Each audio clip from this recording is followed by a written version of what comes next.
November 17, 1944, 23 miles southwest of Lee Gulf, Philippine Sea, Lieutenant Commander Teramoto Kunikazu pressed his face against the rubber eyepiece of I-26's attack periscope, scanning the grey water ahead. The submarine crept forward at 4 knots, her electric motors barely audible. Inside the pressure hull, the air was thick with humidity and the smell of unwashed bodies. 105 men breathed the same recycled atmosphere. Waiting. Hydrophone contact, Captain. The sound operator whispered. Multiple screws, destroyer type, bearing 035. Range 2000 m. Teramoto acknowledged with a slight nod. His crew had been tracking American warships since dawn, positioning I-26 for an attack on the supply convoy intelligence reported would pass through this area. The submarine had maintained perfect silence. No transmissions, no periscope observations longer than 30 seconds. Every procedure followed exactly as doctrine required. They were invisible. At 0900 hours, the hydrophone operator's voice changed. Captain, active sonar. Very close. They are searching in our sector. Teramoto's hands tightened on the periscope housing. American destroyers use sonar constantly, sweeping empty ocean in systematic patterns. This was expected, but something in the operator's tone suggested this was different. The pings were not random. They were methodical, deliberate, converging. Rig for silent running, Teramoto ordered. All stop, make depth 150 m. I-26 descended into darker water, tilting bow down as her diving planes bit into the current. The crew moved like ghosts, each man aware that any noise could mean death. Teramoto watched the depth gauge needle swing past 100 m, 120, 140. At 153 m, the submarine leveled off beneath the thermal layer that should deflect sonar waves away from her hull. If you're enjoying this deep dive into the story, hit the subscribe button and let us know in the comments from where in the world you are watching from today. The control room was absolutely silent. Condensation dripped from overhead pipes onto the steel deck plates.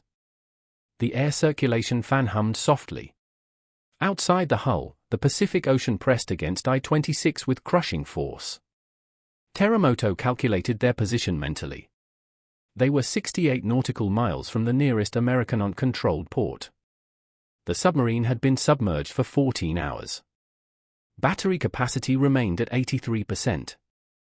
Provisions and fuel were adequate for another 37 days at sea. Additional contacts, the hydrophone operator reported, his voice barely audible. Multiple destroyers. They are moving toward our position. Teramoto felt something cold settle in his stomach. I-26 had done nothing to reveal her presence.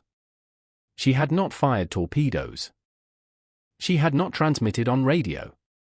She had not remained at periscope depth long enough for visual detection. She had not violated any of the tactical principles that kept submarines alive. Yet, for American destroyers were converging on her exact position with what seemed like certain knowledge of where she was. Engine room. Prepare for emergency power. We may need speed. The engineering officer responded immediately. Battery ready, Captain. Approximately 1 hour at full power available. 1 hour. Against for destroyers with sonar and depth charges. 1 hour would not be enough. Teramoto had read the casualty reports. Japanese submarines were disappearing at accelerating rates. 28 boats lost in the first 10 months of 1944 alone. More than half the submarine force that entered the war was gone, and Teramoto was beginning to understand why. At 0922, the first pattern of depth charges detonated 100 m above I-26 hull. The explosions hammered through the water like the fists of an angry god. Steel groaned, light bulbs shattered. Men grabbed for handholds as the submarine rolled 15 degrees to starboard. Teramoto gripped the periscope housing, his face expressionless, his mind racing through tactical options that were narrowing with each passing second. The Americans knew where he was. The question was how. To understand the shock that Japanese submarine commanders experienced in late 1944, one must understand what the Imperial Japanese Navy believed about submarine warfare when the Pacific War began. Japanese naval doctrine treated submarines as offensive weapons designed to scout for the combined fleet and attack enemy capital ships. This fundamental principle shaped every aspect of Japanese submarine design, training, and tactical employment. The Imperial Navy had developed this doctrine over 2 decades of careful study and investment. Japanese strategists believed the decisive naval engagement would occur in the Western Pacific, where American forces advancing across the ocean would meet the combined fleet in a climactic battle. Submarines would weaken the enemy before this engagement by sinking carriers, battleships, and cruisers. Attacking merchant shipping was considered secondary, almost beneath the dignity of submarine forces. This stood in stark contrast to German doctrine, which focused almost exclusively on commerce raiding. Japanese submarine design reflected these priorities. The Type B submarines, including I-26, displaced between 2,700 and 3,400 tons submerged. They stretched over 350 feet in length and carried crews averaging 100 men. These were large, capable vessels designed for extended independent operations across the Pacific's vast distances. Cruising range exceeded 16,000 nautical miles. Some variants carried float planes for reconnaissance. All were armed with the Type 95 torpedo, which was superior to American torpedoes in every measurable category during the war's first 2 years. The Type 95 torpedo represented Japanese engineering at its finest. With a 21 inches diameter and a 405 kilograms warhead, these weapons could reach 49 knots at ranges exceeding 9,000 m. They ran true, maintained depth accurately, and their detonators functioned reliably. When I-26 sank the American light cruiser Juno on November 13, 1942, a single Type 95 torpedo struck beneath the cruiser's magazines. The ship broke in half and sank in less than 20 seconds, taking 687 men to the bottom, including all 5 Sullivan brothers. Japanese submarine crews were elite personnel selected through rigorous screening. Officers required graduation from the Imperial Naval Academy, 2 years of surface ship experience, and acceptance to the submarine school at Otake near Kure Naval Arsenal. The 4-month training program emphasized navigation, torpedo tactics, and the aggressive offensive spirit that characterized all Imperial Navy operations. Submariners received better rations than surface sailors, higher pay, and preferential shore leave. They were expected to embody Yamato Damashi, the warrior spirit of Japan, and to press home attacks regardless of personal risk. The submarines themselves incorporated detection equipment that Japanese engineers believed provided significant tactical advantages. The Type 0 Euro Echo ranging set, roughly equivalent to American QC sonar from the late 1930s, could detect submerged contacts at ranges exceeding 2,000 m under favorable conditions. Japanese hydrophones provided excellent passive detection of propeller noise at even greater distances. The Imperial Navy allocated substantial space aboard submarines for this equipment, sometimes reducing crew habitability to accommodate larger sonar installations. This reflected confidence that superior detection capabilities would provide decisive tactical advantages. Japanese submarines also possessed optical equipment that outperformed American equivalents. Night binoculars manufactured by firms like Nippon Kokaku provided exceptional light gathering and optical clarity, giving Japanese lookouts significant advantages during night surface operations. This optical superiority paralleled the capabilities of surface combatants whose excellent binoculars and trained lookouts had dominated night engagements like the Battle of Zavo Island in August 1942. By mid-1941, the Imperial Navy operated 63 fleet submarines, 17 medium submarines, and 3 submarines.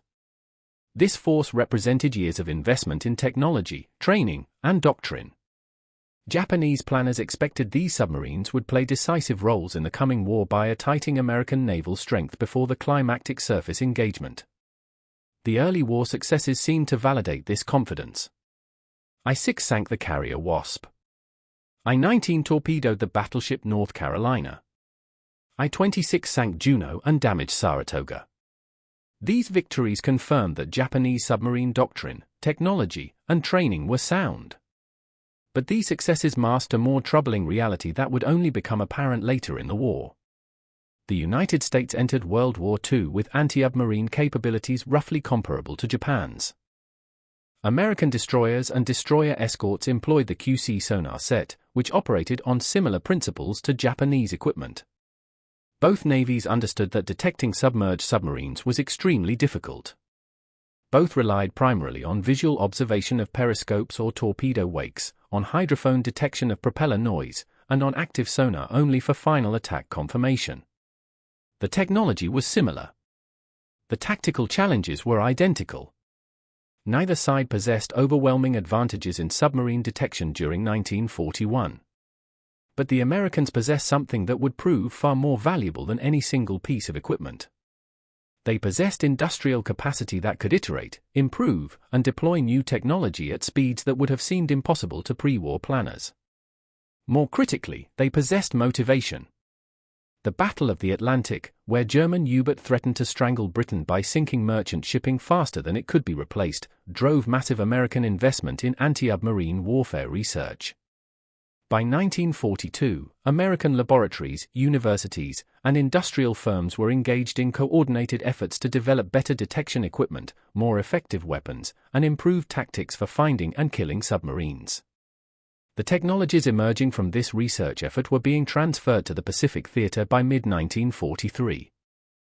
Improved sonar sets with better range and resolution. Ahead-throwing weapons like Hedgehog that allowed escorts to maintain sonar contact while attacking. Radar sets capable of detecting surface submarines at night. Bono buoys that could be dropped from aircraft to listen for submerged submarines. Magnetic anomaly detectors that sense disturbances in the Earth's magnetic field caused by large metal objects underwater. Each individual technology provided incremental advantages. Combined, they created detection capabilities that transformed anti-submarine warfare. But technology alone did not explain the increasing success of American anti-submarine forces. The United States was deploying organizational capabilities that multiplied the effectiveness of their equipment. High-frequency direction finding stations across the Pacific could triangulate the position of Japanese submarines from their radio transmissions. Code-breaking operations had achieved partial penetration of Japanese naval communications, providing advanced warning of submarine deployments. Radar-equipped patrol aircraft flew systematic search patterns that left few gaps in coverage near major bases and convoy routes. Intelligence officers compiled comprehensive databases of Japanese submarine characteristics, patrol patterns, and tactical preferences. Most significantly, the Americans were creating an integrated system where information flowed rapidly between different collection platforms. A direction finding station detecting a submarine radio transmission would alert nearby patrol aircraft. Those aircraft would search the indicated area with radar. If they detected a submarine, they would attack with depth charges or bombs while simultaneously alerting surface escorts. Those escorts would converge on the position, using sonar to prosecute any submarine that survived the air attack. Each element reinforced the others, creating a detection network whose effectiveness far exceeded the sum of its parts. By mid-1944, this integrated system had achieved remarkable sophistication. American intelligence officers could predict with reasonable accuracy where Japanese submarines would patrol based on previous operations, fuel consumption rates, and analysis of intercepted communications. Patrol aircraft flying out of newly captured island bases provided overlapping radar coverage of major shipping routes. Escort carriers accompanying convoys gave those convoys their own air support, making submarine attacks far more dangerous. Surface escorts had been trained in coordinated anti-submarine tactics that made escape extremely difficult once contact was established. The Pacific Ocean was being transformed from an empty battlefield where submarines could operate with reasonable expectation of stealth into a mapped, monitored space where every movement was observed, recorded, and analyzed. Japanese submarines departing their bases were detected by coast watchers and reported through intelligence channels. Their transit routes were monitored by patrol aircraft.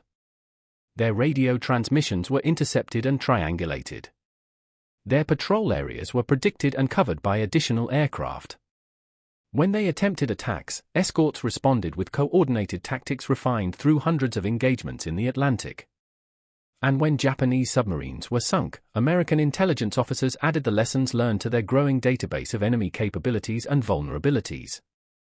Japanese submarine commanders operating in this environment during late 1944 were encountering detection capabilities that defied their understanding of what should be possible. American destroyers were finding submarines in conditions where sonar should have been ineffective. Aircraft were detecting surface submarines on moonless nights. Escort groups were waiting in patrol areas that should have been secret. The tactical principles that had kept Japanese submarines alive during the war's first 2 years were no longer providing protection. Something fundamental had changed. But without access to American intelligence files or understanding of the integrated detection network, Japanese commanders could not comprehend the scope of that change. They were operating in an ocean that had been turned against them by technologies and organizational systems they did not know existed. I-26 had departed Kern Naval Arsenal on October 25, 1944 with specific orders to interdict American supply lines supporting the Lee operation. The submarine carried 14 Type 95 torpedoes, provisions for 60 days, and a crew that had been at sea intermittently for nearly 3 years. Her commanding officer, Lieutenant Commander Teramoto Kunikazu, had received his submarine qualification in March 1942 and had served as executive officer aboard I-19 before assuming command of I-26 in February 1944. The submarine herself was a Type B-1 fleet submarine commissioned on November 6, 1941. She displaced 3,356 tons submerged, measured 358 feet 6 inches in length, and could sustain 14,000 nautical miles at 16 knots surfaced. Her pressure hull was constructed of high-tensile steel capable of withstanding depths to 100 m operationally, though emergency dives to 150 m were possible. 8 torpedo tubes, 6 forward and 2 aft, provided offensive capability. A single Type 962 25mm anti-aircraft gun and 2 Type 9313mm machine guns provided minimal air defense. But by November 1944, these specifications mattered less than they had 3 years earlier. I-26's size, which had been considered an advantage for long-range operations, now made her easier to detect on radar. Her large conning tower provided an excellent radar return. Her relatively slow diving time, approximately 60 seconds from full surface speed to periscope depth, left her vulnerable to air attack. Her lack of radar, which would not be installed on Japanese submarines until mid-1944 and then only on newer boats, meant she operated blind against aircraft that could detect her at ranges exceeding 10 miles. Teramoto's briefing before departure had been sobering. Intelligence officers at Combined Fleet Headquarters acknowledged they possessed limited information about American anti-submarine capabilities in Philippine waters. Radio intercepts suggested the Americans had deployed significant escort forces. Reconnaissance flights, increasingly rare due to American air superiority, indicated patrol aircraft were operating systematic search patterns. Previous submarine patrols to the area had reported aggressive prosecution by destroyers and destroyer escorts. 3 submarines, IE-41, IE-42, and IE-46, had departed for Philippine waters in September and had not returned. The tactical situation facing Japanese submarines in late 1944 represented a complete inversion of the conditions that had existed 3 years earlier. In December 1941, Japanese submarines had operated with reasonable freedom throughout the Pacific. American anti-submarine forces were inexperienced and equipped with unreliable weapons. American aircraft lacked effective radar and carried inadequate depth charges. American naval doctrine had not yet adapted to the reality of submarine warfare. Japanese submarines could surface at night to charge batteries with little fear of detection. They could transmit radio reports without immediately attracting anti-submarine forces. They could remain on patrol stations for weeks while maintaining tactical initiative. By November 1944, every one of these conditions had reversed. American anti-submarine forces had gained 3 years of combat experience, much of it transferred directly from the Battle of the Atlantic. American aircraft carried radar sets that could detect surface submarines in darkness or poor weather. American depth charges had been redesigned with faster sinking rates and more powerful explosive charges. American destroyers and destroyer escorts had been built in enormous numbers, with 154 destroyer escorts alone commissioned during 1944. These escorts incorporated lessons learned from hundreds of engagements with improved sonar, better trained crews and tactical doctrine refined through constant iteration. The Americans had also deployed organizational capabilities that multiplied their technological advantages. The 10th Fleet, established in May 1943 specifically to coordinate anti-submarine warfare, had developed systematic methods for tracking submarines, predicting their movements, and directing assets to probable contact areas. Intelligence officers maintained detailed files on individual Japanese submarines, tracking their patrol patterns, noting their commanders' tactical preferences, and updating threat assessments as new information became available. Radio intelligence stations across the Pacific intercepted Japanese submarine transmissions, calculated positions through direction finding, and disseminated warnings to forces operating in threatened areas. I-26 patrol orders reflected the deteriorating tactical situation.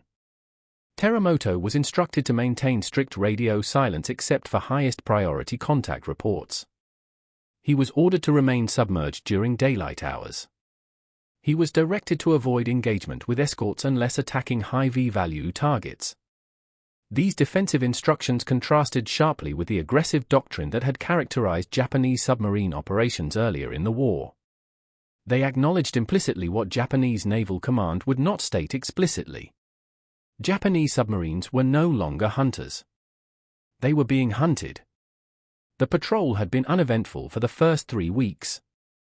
I-26 had transited submerged through the Philippine Sea, surfacing only at night to charge batteries and ventilate the boat. Teramoto had observed increased American air patrols, but had successfully avoided detection through careful timing and immediate crash dives when aircraft were sighted. On November 16, the submarine had detected a small convoy, 3 merchants with 2 destroyer escorts, but Teramoto had judged the escort's strength too heavy to risk attack. The convoy had passed unmolested while I-26 remained deep and silent. Now on November 17, with 4 American destroyers converging on his position despite perfect operational security, Teramoto was beginning to understand that something had changed beyond improved American equipment or training. The Americans were not searching for submarines. They were not patrolling likely areas. They knew where I-26 was with precision that suggested capabilities. Teramoto did not understand and could not counter. The depth charges continued to detonate in patterns above the submarine, each explosion sending shock waves through the hull that made steel plates ring like bells. What Teramoto could not know, standing in I-26's control room as depth charges exploded overhead, was that his submarine had been detected and tracked through multiple overlapping systems beginning 48 hours before the current attack. The detection had begun not with sonar or radar, but with radio intelligence when I-26 transmitted a brief position report on November 15 at 2,300 hours. The transmission lasted less than 30 seconds, a standard procedure that Japanese submarine doctrine considered safe. Japanese naval communications officers believed that short transmissions could not be triangulated with sufficient accuracy to threaten submarine operations. They were catastrophically wrong. High-frequency direction finding stations at Manus Island, Hollandia, and Leyte Gulf had simultaneously detected I-26 transmission. Within minutes, specialized operators had calculated bearing lines from each station. Where these lines intersected approximately 25 nautical miles southwest of Leyte Gulf, American intelligence officers had marked a probable submarine position. The accuracy of this triangulation was approximately 5 nautical miles, which was sufficient to direct search assets to a manageable area. At 0300 hours on November 16, a consolidated PBY Catalina flying boat from Patrol Squadron 33 had departed Lee Gulf on a routine anti-submarine patrol. The aircraft carried an ASSE air-to-surface radar set capable of detecting surface submarines at ranges up to 12 miles in good conditions. The patrol route had been modified to include a search box around the position derived from radio direction finding. At 05 for 5 hours, the Catalina's radar operator had detected a surface contact at 8.3 miles. The aircraft had turned toward the contact, descending to attack altitude. I-26 had been charging batteries on the surface. her diesel engines running at full power to replenish electrical capacity depleted during the previous day's submerged operations. The submarine's lookouts, despite their excellent optical equipment, had not detected the approaching aircraft until it was less than 2 miles away. At that point, Teramoto had ordered an emergency dive. The submarine's bow had dipped beneath the surface 52 seconds later, just as the Catalina passed overhead and dropped for Mark 47 depth bombs set for shallow detonation. The bombs had exploded close enough to damage I-26's port diving plane and rupture several external fuel tanks, but not close enough to cause fatal damage. The submarine had survived, but the attack had accomplished something more significant than physical damage. It had forced I-26 to remain submerged, operating on battery power throughout November 16. This meant the submarine could not charge batteries that night. The destroyer's commanding officer, Lieutenant Commander John Roberts, had immediately reduced speed to 10 knots to improve sonar conditions and had transmitted contact information to the other escorts. Within minutes, all 4 destroyers were converging on the suspected position. If you find this story engaging, please take a moment to subscribe and enable notifications. It helps us continue producing in-depth content like this. I-26 had been detected not because Teramoto had made tactical errors, but because the Americans had deployed multiple detection systems that covered overlapping areas. Radio direction finding had provided initial position. Air patrol had forced the submarine down. Coordinated surface search had found the submerged contact. Each system reinforced the others, creating detection probability that approached certainty. Japanese submarine doctrine had no counter to this integrated approach because Japanese Naval Command did not understand that such integration was possible. At 0922 hours, USS Richard S. Bull dropped the first pattern of Mark 9 depth charges. Each charge contained 3 100 pounds of TNT and had been set to detonate at 120-foot depth based on the sonar operator's estimate of the submarine's position. The charges were dropped in a diamond pattern designed to bracket the target regardless of which direction it moved. 6 explosions hammered through the water in rapid succession, creating pressure waves that reached I-26, even though the submarine was deeper than the detonation depth. Inside the pressure hull, the effect was catastrophic. Light bulbs shattered throughout the boat. Cork insulation broke loose from overhead and rained down on the crew. The submarine rolled 15 degrees to starboard as the pressure wave struck her port side. Electrical systems flickered. In the after torpedo room, a pipe fitting fractured, spraying hydraulic fluid across the deck. Men grabbed for handholds as the submarine shuddered under forces that seemed to compress the very air inside the hull. Teramoto maintained his position at the periscope housing, his face expressionless even as his knuckles whitened from gripping the metal. He had survived depth charge attacks before. During I-26's patrol off Guadalcanal in August 1943, American destroyers had pursued the submarine for 6 hours, dropping over 40 depth charges without achieving a kill. Teramoto understood that depth charge attacks were as much psychological as physical. The explosions were terrifying, but they had to detonate within approximately 20 feet to cause fatal damage to a pressure hull. Proximity mattered more than quantity. Damage report, Teramoto ordered quietly. Reports came back from throughout the boat. Minor flooding in the after torpedo room, controllable with hand pumps. Electrical shorts in the galley. Port diving plane responding sluggishly, possibly damaged from the previous day's air attack. Battery compartment reported no ruptures, no chlorine gas. The submarine was damaged, but operational. She could still fight. She could still run. At 0928, the second depth charge pattern detonated. This one closer. The explosions were louder. The pressure waves more violent. I-26 rolled 20 degrees to port before her diving planes brought her back to level. More cork insulation fell. In the control room, a pressure gauge cracked, hissing compressed air until a crew member shut the isolation valve. The submarine's gyroscope compass tumbled off its bearing and had to be manually reset. Teramoto watched his crew working through the damage with practiced efficiency. These were experienced submariners who understood their survival depended on calm, methodical responses to crisis. Captain hydrophone reports screws closing from multiple directions. The sound operator reported for contacts. They are working together. Teramoto nodded. This was expected. American destroyers had learned to coordinate their attacks. One destroyer would maintain sonar contact while others maneuvered for optimal attack positions. The tactics were effective because they prevented submarines from escaping by simply moving away from a single pursuer. Japanese submarine doctrine had developed no effective counter because such coordination required communications and training that Japanese anti-submarine forces had never prioritized. At 0935, the third pattern detonated. This time, one charge exploded close enough that the submarine's hull plates groaned audibly under the stress. In the engine room, a coolant line separated, spraying hot water across machinery. The engineering officer shut down the affected system and rerouted cooling through backup lines. The port motor began making unusual noises, suggesting bearing damage. I-26's ability to maneuver was degrading with each attack. Teramoto made his decision. Right, full rudder ahead, full on both motors. Make depth 200 m.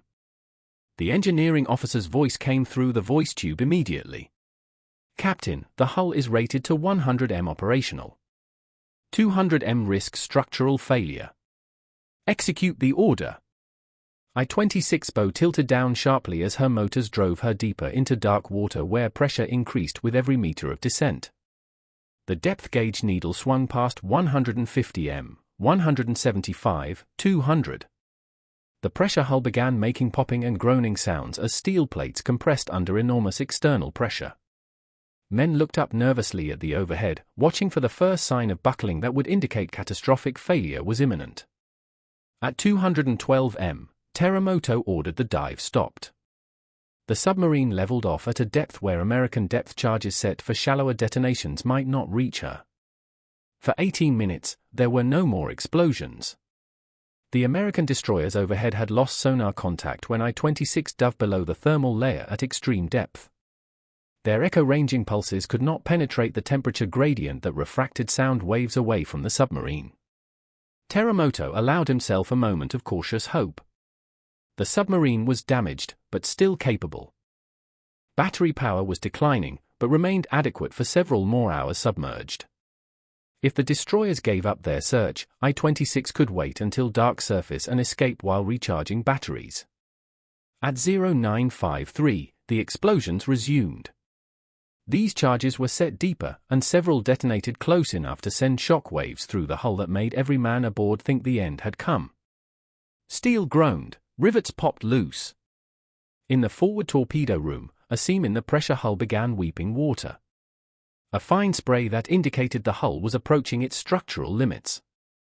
The depth gauge shattered, leaving Teramoto blind to his exact depth. The port motor seized completely, forcing the submarine to maneuver on one propeller. Teramoto finally understood. The Americans were not guessing his depth. They were not dropping charges randomly and hoping for lucky hits. They were adjusting their tactics based on some form of information he did not understand. Perhaps they had new sonar that could penetrate thermal layers. Perhaps they had some other detection method entirely. It did not matter. What mattered was that I-26 could not escape through depth, through speed, or through tactical maneuvering. The ocean itself had become hostile, transparent, mapped. At 1,000 hours, with battery power at 32% and the pressure hull leaking from multiple seams, Teramoto made the only decision that remained. Surface. The submarine prepared to abandon Ship 26 broached the surface at 10 for 3 hours on November 17, 1944. Her damaged hull breaking through grey water 24 miles southwest of Lee Gulf.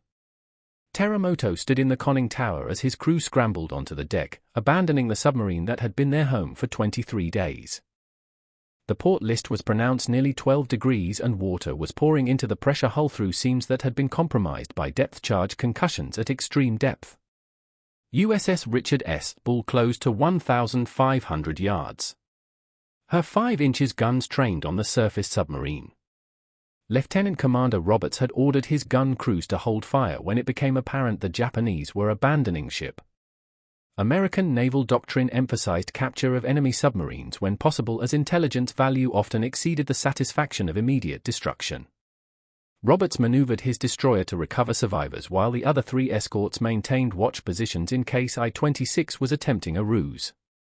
Teramoto was the last man to leave the submarine as naval tradition demanded. He stood on the conning tower, watching his crew in the water, watching the American destroyer approaching to recover them, watching the Pacific Ocean that had become something he no longer understood. Before descending to the deck, he retrieved I-26 code books from the chart room and weighted them with steel tools. He dropped them over the side, watching them sink into dark water. Then he climbed down to the main deck where the submarine's list had become so pronounced that walking required careful balance. At 10:17 hours, I-26 rolled onto her port side. Water flooded through the conning tower hatch that Teramoto had left open. The submarine hung suspended for nearly 30 seconds, her bow rising slightly as the stern filled with water. Then she slipped beneath the surface without drama or ceremony, leaving only an oil slick and debris field to mark where she had been. 105 men floated in the water, supported by life vests, waiting for the American destroyer to recover them. The rescue operations took 42 minutes. American sailors threw lines to Japanese submariners, hauling them aboard Richard S. Bull with an efficiency that suggested considerable practice. The rescued men were searched, their personal effects catalogued, their physical condition assessed by the ship's medical officer. 3 men had been killed during the depth charge attacks. 7 others had sustained injuries ranging from broken bones to severe lacerations.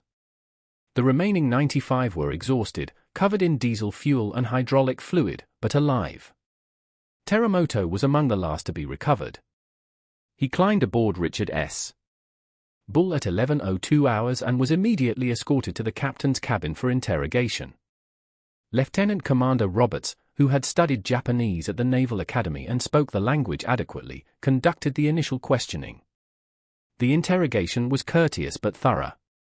Roberts wanted to know I-26 operational orders, her patrol area, her communication schedule, and any information about other Japanese submarines operating in Philippine waters. Teramoto provided his name, rank, and service number as required by international law. He refused to answer operational questions. Roberts did not press the matter. The intelligence value of a submarine commander's tactical knowledge decreased rapidly as time passed and circumstances changed. What Roberts really wanted to know was whether Teramoto understood how his submarine had been detected and tracked. The question, when Roberts finally asked it, was direct. Commander Teramoto, your submarine maintained excellent operational security. You transmitted only once. You remained submerged during daylight. You followed proper tactical procedures. Yet, we found you within hours and prosecuted you to destruction. Do you understand how this was accomplished? Teramoto looked at the American officer for a long moment before responding in careful English. I do not understand. Your capabilities are not what our intelligence described. Either our intelligence was incorrect or your capabilities have changed significantly. Roberts nodded. They have changed more than you know, more than your naval command knows. The ocean is not empty anymore, Commander. We can see everything moving through it. Your submarines, your surface ships, your aircraft, everything. The war you trained to fight ended 2 years ago. The war you are fighting now is one you cannot win. This statement, delivered matter-of-factly by an American destroyer captain to a captured Japanese submarine commander on November 17 in 1944, encapsulated the fundamental transformation that had occurred in the Pacific War. The technological and organizational superiority that the United States had developed through industrial capacity, scientific research, and systematic application of lessons learned had created capabilities that Japanese forces could not match or counter.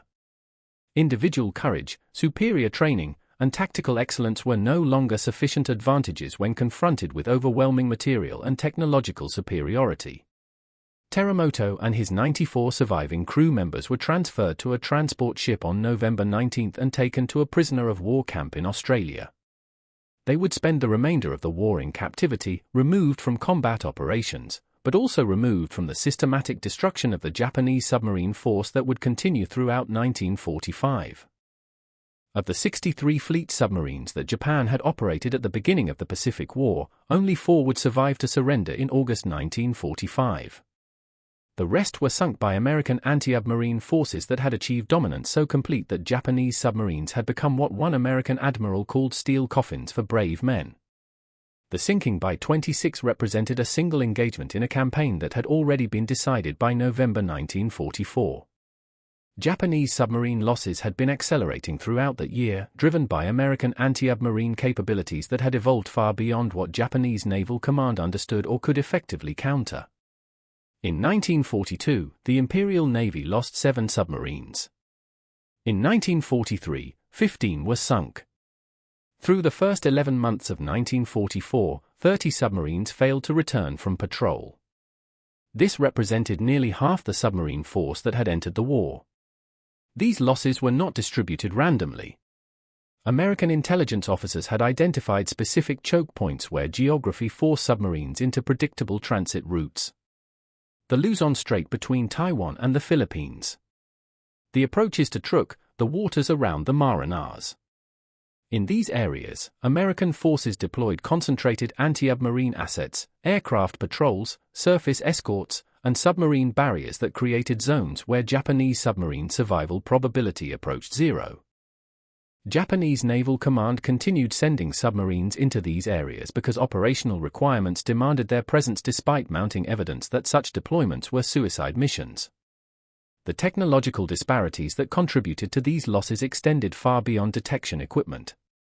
American submarines, which were conducting their own devastating campaign against Japanese merchant shipping, had received radar by 1943. They operated air conditioning systems that made tropical patrols bearable. Their torpedo problems, which had plagued operations through mid-1943, had been solved through systematic testing and engineering improvements. By 1944, American submarines were sinking Japanese merchant ships at a rate that was literally starving the Japanese war economy of raw materials necessary for continued operations. Japanese submarines, by contrast, received radar only beginning in mid-1944 and then only on newer boats. They lacked air conditioning, which degraded crew performance during extended tropical patrols. Their large size made them slower to dive and easier to detect. Their operational doctrine, which continued emphasizing attacks on warships rather than merchant shipping, meant they were seeking the most heavily defended targets while leaving more vulnerable targets unmolested. Even when Japanese submarines did attack merchant ships, they often achieved fewer sinks than American submarines operating in comparable areas with comparable target opportunities. The fundamental difference was not in individual technology or tactics, but in the systematic application of industrial capacity to warfare. The United States produced 154 destroyer escorts in 1944 alone. These ships were specifically designed for anti-submarine warfare and incorporated every lesson learned from 3 years of combat in the Atlantic and Pacific. They were built with standardized components that allowed rapid production. They were crewed by sailors who had trained at specialized anti-submarine warfare schools using the most current tactical doctrine. They operated equipment that had been improved through multiple iterations based on combat feedback. Japan, by contrast, had built only 15 submarines in 1944 and had lost 30 during the same period. The industrial capacity simply did not exist to replace losses, let alone expand the force. The submarines that were being built incorporated some technological improvements, but these improvements lagged behind American capabilities by 18 to 24 months. Japanese anti-submarine warfare remained underdeveloped because the Imperial Navy had not prioritized merchant shipping defense until far too late in the war. The organizational infrastructure necessary to develop, produce, and deploy advanced anti-submarine technology had never been created. The detection network that had found and destroyed I-26 represented capabilities that would only expand during 1945. They acknowledged that by late 1944, Japanese submariners operated with the understanding that each patrol had a high probability of being their last. Morale deteriorated accordingly. Post-war reports noted instances where submarines spent weeks on station without contacts or reported targets as too far away to attack with suspicious frequency, suggesting crews had lost the aggressive spirit that had characterized operations earlier in the war. The transformation of the Pacific Ocean from empty battlefield to monitored battle space represented one of the decisive factors in Allied victory. Lieutenant Commander Turamoto Kunikazu survived the war in Australian captivity and returned to Japan in December 1946. He never commanded a submarine again. The Imperial Japanese Navy that had shaped his career and defined his identity had been dissolved. The submarines he had trained to fight were gone, sunk, or scrapped. The doctrine he had studied was obsolete.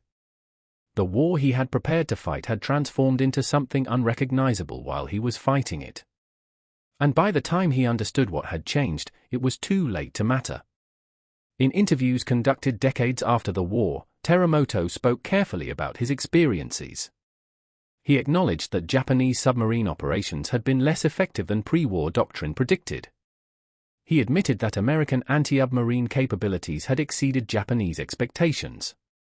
He stated matter-of-factly that the technological and industrial disparities between Japan and the United States had made Japanese victory impossible once the initial offensives failed to achieve decisive results. These were conclusions that many Japanese naval officers reached during the post-war period when access to Allied records revealed the extent of American capabilities that had been deployed against them. But Teramoto never fully articulated what he had understood during those 18 minutes when I-26 dove to 200 while depth charges exploded overhead. He never described in detail the moment when he realized that the ocean itself had become an enemy, that American detection capabilities had transformed submarine warfare into something his training had not prepared him to survive. Perhaps the realization was too profound for easy description. Perhaps the implications were too disturbing to examine closely. Or perhaps Teramoto understood that explaining how completely Japanese submarines had been outmatched would require acknowledging that the samurai spirit, the aggressive offensive doctrine, the superior training that Japanese submariners had been taught to rely upon were insufficient against an enemy who possessed overwhelming material and technological advantages. The story of I-26's final patrol illustrates a larger truth about the Pacific War. The conflict was not decided by individual battles or single technological breakthroughs. It was decided by the systematic application of industrial capacity, scientific research, and organizational capability to the problems of modern warfare. The United States possessed all three advantages in abundance. Japan possessed courage, training, and tactical excellence. But these qualities could not compensate for shortfalls in production capacity, technological development, and organizational infrastructure. The detection network that found and destroyed I-26 in November 1944 was the culmination of 3 years of investment in anti-submarine warfare. It represented thousands of engineers designing better radar and sonar. It represented hundreds of intelligence officers analyzing submarine patrol patterns. It represented aircraft manufacturers producing patrol planes by the thousands. It represented shipyards building destroyer escorts faster than submarines could sink them. Most fundamentally, it represented an industrial democracy that could mobilize resources on a scale that no other nation in the 1940s could match. By November 17, 1944, when Teramoto stood in I-26's control room, listening to depth charges explode overhead, the Pacific War had already been decided. The decisive moment was not Pearl Harbor, not Midway, not Guadalcanal. The decisive moment was when American industrial capacity began converting raw materials into warships, aircraft, and weapon systems faster than Japan could destroy them. Everything that followed was the working out of that fundamental disparity. Japanese submarines continued fighting because duty demanded it, because orders required it, because surrender was unthinkable.